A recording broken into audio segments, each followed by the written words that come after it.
Bonjour à tous, nous sommes le samedi 20 juin 2026, il est 12h07, midi 17, vidéo pour le mercredi 1er juillet 2026, et je vous rappelle que cette vidéo devait tourner le mercredi 24 juin 2026, mais la semaine qui précède la date de mise en ligne de cette vidéo, de très fortes chaleurs m'ont empêché la date de tournage initiale. Merci pour votre attention.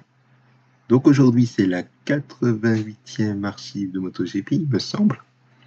Avec le Grand Prix Moto de République tchèque 2003, il a eu lieu du vendredi 15 août 2003 au dimanche 17 août 2003, en plein cœur de la canicule du mois d'août 2003, puisqu'elle n'avait pas concerné non seulement la France, mais également l'Europe. Alors sur la République tchèque, sur les dates du Grand Prix, il faisait pas trop chaud, alors que les jours précédents, il faisait très chaud, jusqu'à 37 degrés le mercredi 13 août 2003 à Brno. Donc voilà pour cette petite parenthèse, c'est le 651e Grand Prix Moto Championnat depuis 1949. Pour information, on va passer à la présentation des nouveaux pilotes, bien évidemment. Et on commence avec la catégorie 125. Et nous avons deux nouveaux pilotes. Nous avons Markéta Janakova, une pilote tchèque, pour ceux qui pensaient que c'était un pilote masculin, mais c'est bien une femme. Et vous voyez qu'elle a roulé sur son Grand Prix à domicile en 2003, mais elle va rouler sur quelques Grands Prix sur le championnat 2004. Le deuxième nouveau pilote, il s'agit d'un Slovène, ce qui est rare d'avoir des Slovènes en Grand Prix. Malheureusement, je n'ai pas d'informations sur lui. Il s'agit de Luka Nedog. Alors, pour ce qui est des wildcards et des remplaçants, nous avons bien évidemment les deux nouveaux pilotes, auxquels s'ajoute Igor Kalab, Vaclav Wittmann, et c'est tout. Il y a 4 wildcards. Et au niveau des remplaçants, nous avons 3 remplaçants. Mika Kallio qui remplace Arnaud Vincent, notre Français champion du monde 125-2002, ce qui est dommage. Hiroyuki Kikuchi qui remplace Mika Kallio, justement. Et enfin, Robin Arms qui remplace Chris Martin. Ah, il y en a un quatrième que je n'ai pas fait gaffe. Andrea Ballerini qui remplace Léon Camier. Voilà, donc on va passer au résultat de la première séance d'essai, mais je ne reviens pas sur la position des 9 pilotes géants de la moto que vous allez retrouver dans le calendrier épinglé, puisque vous en avez l'habitude depuis un mois. Alors, pour ceux qui se demandent dans les commentaires est-ce que je peux les dire à l'oral, eh bien, ça va être le cas à partir du championnat 2004, même si ils seront toujours nombreux. Donc voilà, ça va faire encore un changement. Je suis désolé, mais c'est comme ça. Prenez votre mal en patience.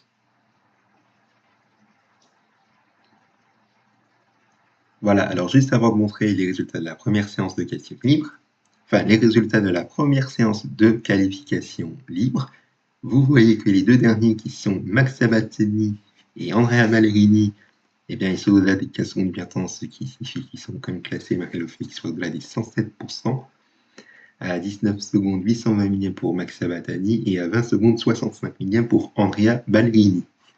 Donc voilà, on va passer donc, comme promis, au résultat de la première séance de qualification libre.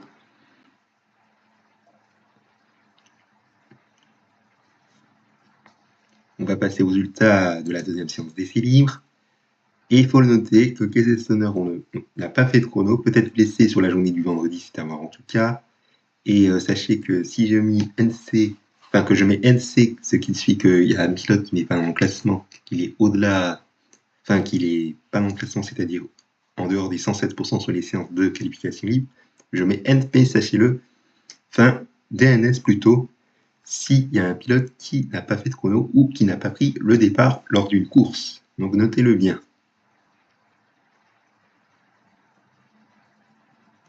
Allez, on va passer aux résultats de la deuxième séance de qualification libre. Toujours pas de chrono pour Casey Stoner, et vous l'avez vu dans le commentaire épinglé, Alvaro Bautista, j'ai mis NC, c'est-à-dire pas dans le classement. Et c'est justifié puisque vous le voyez, il a fait 4 tours et son chrono, c'était au premier tour et il est assez étonnant. 4 minutes, 11 secondes, 842 millièmes, ce qui est à 2 minutes, 3 secondes, 742 millièmes du meilleur temps. Ce qui est quand même fou. Allez, on va passer au résultat du run-up. On a pensé que Casey Stoner serait présent, mais malheureusement ce n'est pas le cas. Et Alvaro Bautista, pour information, il est quand même bien présent, malgré le fait qu'il ait une deuxième séance de qualification qui soit très perturbée. On va passer à la course. Nous avons 26 pilotes qui ont franchi le Grand Damier, et je vais compter les abandons. On a 2, 4, 5, oui, 6, 7, 8, 9. Je vais vérifier pour être sûr. Alors, 4, oui. Ouais, il y a bien 9 abandons, plus 5 qui en fait 10, puisque vous voyez que Hiroyuki Kikuchi, eh bien, il n'a pas pris le départ. Peut-être qu'il y a un problème technique autour de mise en grille ou autour de choses, c'est d'avoir un cas. Mais je dis ce genre de remarque à maintes reprises, parce que je n'ai pas d'informations sur ce qu'il peut y avoir lors du tour de mise en grille, parce qu'on n'est pas à l'abri d'avoir une chute, un problème technique d'un pilote, mais ça devrait apparaître d'ici quelques années. Ce genre d'informations, savoir quel pilote n'a pas pris le départ à la toute dernière minute, alors qu'il était pas baissé au cours du Grand Prix. Mais bon, je vous laisse regarder le nom des pilotes qui ont franchi le Drapeau Damier, le nom des 26 pilotes qui ont franchi le Drapeau Damier et des 10 abandons. Et vous l'avez vu aussi que dans le commentaire épinglé, j'ai mis abandon pour ce qui est de Tom Luthi et Simone Corsi.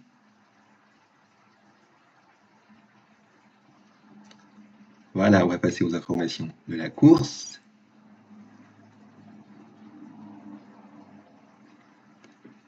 Et vous l'avez constaté et compris que l'abandon de Simone Corsi et de Tom Luthi sont liés à une chute. Mais bon, on va passer à la catégorie 250. Et juste avant, je vais vous dire les nouveaux pilotes ainsi que les wildcards et les remplaçants. Alors pour ce qui est des nouveaux pilotes, nous avons un seul nouveau pilote et sachez qu'il y en a, je n'ai pas d'informations sur lui malheureusement. Il s'agit de Michal Fila ou Michal Fila, je ne sais pas comment on prononce, mais bon, c'était pas grave. Au niveau des wildcards et des remplaçants, nous avons en plus de Michal Fila, Gabor Ismayer, Radomir Rous, Vesa Kallio et Harry Voss. Au niveau des remplaçants, nous avons qu'un seul remplaçant, et bien Luka Pazek qui remplace son compatriote Yaroslav Hul. Donc voilà, on va passer aux résultats de la première séance d'essai libre, bien évidemment. Et je dis alors à la position de Randy Depugnet. Pour cette première séance d'essai libre, eh bien, il est 12e. On va passer aux résultats de la première séance de qualification libre. Nous n'avons pas en classement Henk van de Lagemat et Arrivos, ce dernier qui a fait un seul unique tour et ce qui est justifié puisqu'il avait fait un chrono à 20 secondes 757 millième du temps qui est réalisé par Randy Depugnet, vous le voyez, réalisé en 2 minutes 4 secondes 99 millièmes.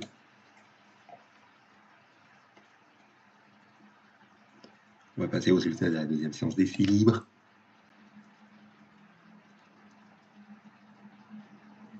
Et la position de Randy Depugnet que je n'oublie pas, 5e. On va passer aux résultats de la deuxième séance de qualification libre, avec Randy Depugnet qui est 2e, à 40 millièmes de la pole position, mais quand même.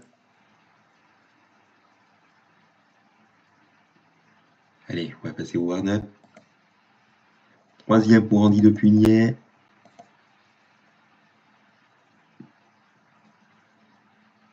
Et on va finir par la course, avec 22 pilotes qui ont franchi le Drapeau Damier, dont Randy Depugnet qui fait la deuxième victoire de sa carrière, ce qui est une très bonne nouvelle après celle de Barcelone. Donc 22 pilotes qui ont franchi le Drapeau Damier et nous avons 7 abandons plus 1 qui en fait 8 puisque comme en 125, nous avons un pilote qui n'a pas pris le départ au tout dernier moment. Encore une fois, peut-être qu'il y a un problème technique autour de mise en liste avant. En tout cas, pour ce qui est de Alex Debon. Voilà, on va passer aux informations de la course.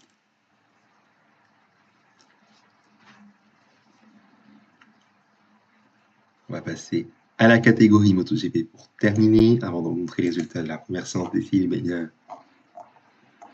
je vais vous dire les nouveaux pilotes. Il n'y en a pas. Et sachez que pour ceux qui se demandent quand on va retrouver les nouveaux pilotes dans la catégorie MotoGP, eh bien, il faudra patienter le premier Grand Prix du championnat 2004. Donc voilà. Au niveau des wildcards et des remplaçants, eh bien, nous avons une nouvelle fois une wildcard de Alex Hoffman et une nouvelle fois Daijiro Kato, décédé, je vous rappelle, si je ne dis pas de bêtises, près de 4 mois avant ce Grand Prix. Eh bien, je vous rappelle qu'il est toujours remplacé par Ryushi Kiyonari. Donc voilà, on va passer aux résultats de la première séance d'équipe. Je vous dis à l'oral, bien évidemment, la position de Valentino Rossi, de Colin Edwards et de Nicky Hayden. Eh bien, Valentino Rossi, il est 9e, tandis que Colin Edwards, il a fait le meilleur temps, ce qui est assez étonnant avec la première fois de sa carrière, en 2 minutes, 10 secondes, 690 millièmes, et que Nicky Hayden, il est 5e. Nous allons passer maintenant aux résultats de la première séance de qualification libre. Valentino Rossi, 2e, c'est mieux. Colin Edwards, 15e, et Nicky Hayden, 6e.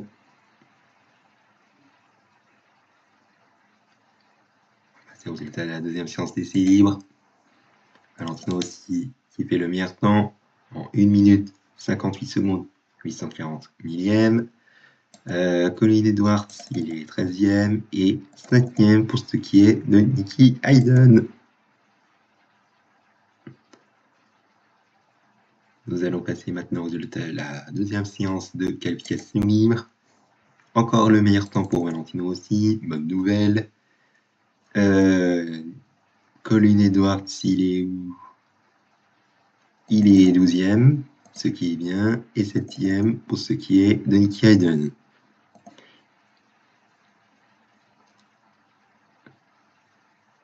Voilà, et il faut noter que Shinya Nakano n'a pas fait de chrono, mais on le verra pour le warm-up et la course, je vous le rassure, si vous êtes fan de ce japonais avec son magnifique casque.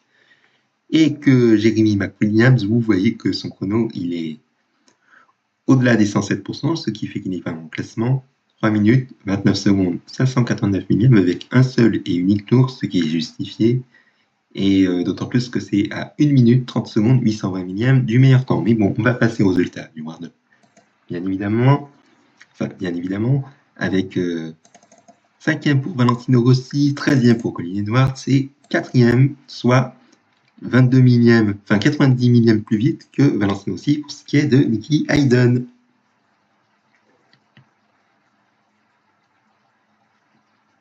Voilà, on va passer aux résultats de la course. Alors, nous avons 20 pilotes qui ont franchi le drapeau à damier et 4 abandons plus 1 qui ont fait 5, puisque, encore une fois, nous avons un pilote qui n'a pas pris le départ au tout dernier moment. David de Gea ou José David de Gea, comme vous voulez, ça revient au même. Et donc, vous voyez que Valentino Rossi fait une belle bagarre avec CT de Gilberto, comme la dernière fois, et là, il a pris sa revanche en remportant le Grand Prix, tandis que Colin Edwards, il finit 12e et 6e pour ce qui est de Nicky Hayden. Voilà, on va passer aux informations de la course.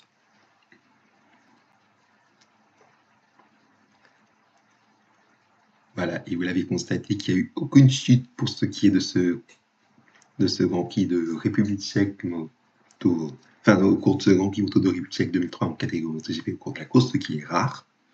Mais bon, c'est la fin de cet article de MotoGP. Merci à vous de l'avoir suivi.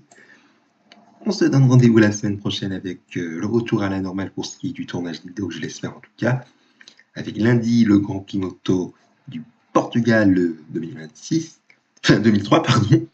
Et mercredi prochain, le Grand Prix moto de Rio de Janeiro. Avec donc le retour du tournage vidéo, je l'espère en tout cas. Le 29 juin pour ce qui est de la vidéo du 6 juillet, c'est-à-dire lundi. Et pour mercredi prochain, le 8 juillet, la vidéo, je l'espère en tout cas, sera tournée le 1er juillet. Allez, merci pour votre attention et passez à toutes et tous une très bonne fin de semaine. À bientôt.